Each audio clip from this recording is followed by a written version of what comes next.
Bismillahirrahmanirrahim. Assalamualaikum warahmatullahi wabarakatuh. Alhamdulillahirabbil alamin wassalatu wassalamu ala asyrafil anbiya'i wal mursalin wa ala alihi wa sahbihi ajma'in. Subhanaka la ilma lana illa ma 'allamtana innaka antal alimul hakim.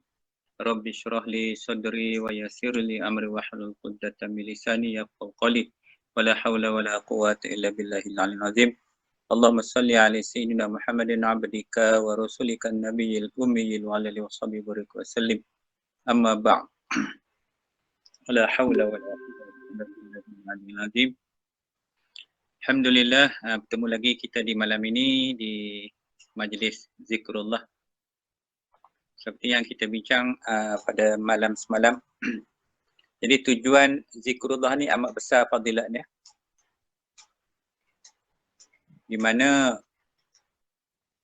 kita dapat menghampirkan diri kita kepada Allah dengan menyebut-nyebutkan nama Allah Subhanahu wa taala, dengan menyebut-nyebutkan akan nama kekasih Allah iaitu Rasulullah sallallahu alaihi wasallam. Dan di samping itu para kekasih yang lain daripada Sayyidina Jibril, Mikail, Israfil, Azrail dan juga Sayyidina Khidir alaihissalam. Dan para sahabat-sahabat Rasulullah yang utama iaitu sahabat Khalifah Amirul Mukminin yang 4 iaitu Abu Bakar, Umar, Osman dan Ali. Jadi inilah manusia-manusia yang imannya tak terbanding oleh manusia lain di atas muka bumi ini, seperti mana iman Abu Bakar alaihissalam. Sehingga kata Nabi, kalau dikumpulkan iman seluruh penduduk bumi, jika nak dibandingkan dengan iman Abu Bakar, tak ada siapa yang mampu tak ada manusia yang mampu yang mencapai iman Abu Bakar.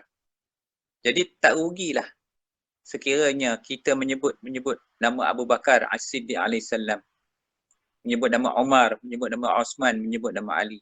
So jadi kesemua yang kita sebut-sebut, yang kita beri salam pada malam yang lepas dan juga malam yang di depan ini, insya-Allah semua nama yang diberkati oleh Allah Subhanahu wa taala, nama yang diberi pahala apabila kita menyebutnya. Jadi mereka ni bukannya orang yang terus mati seperti mana orang lain, mereka hidup di alam roh di sana. Maka salam-salam itu tu sampai kepada mereka dan mereka mendoakan akan keselamatan dan kebahagiaan kita di atas muka bumi ini. Demikian juga salam kepada Sultanul Aulia Syekh Muhyiddin Abdul Qadir Jalani. Jadi kalau disebut Syekh Abdul Qadir Jalani ni masyhur lah, kerana beliau bagi dia ni adalah cucu cicit kepada Nabi SAW, iaitu ibunya sebelah Hasan dan ayahnya sebelah Hasan dan ibu sebelah Husain. Jadi disebut sebagai Al-Hasani wal-Husaini. Jadi keturunan yang sangat dimulai oleh Allah Subhanahu wa taala, itu keturunan Nabi. Dan begini juga adalah Sultanul Aulia yang a'la lagi azam, itu Ghausil Azam. Sultan Aulia yang itu raja bagi sekalian wali-wali yang berada atas muka bumi ni. Jadi kita tak sebut nama orang dunia ni. Kita tak perlulah malam-malam ni duk sebut nama ahli politik tu yang macam laru hati di Malaysia ni. Kita tak perlulah sebut-sebut nama yang tak ada faedah bagi kita.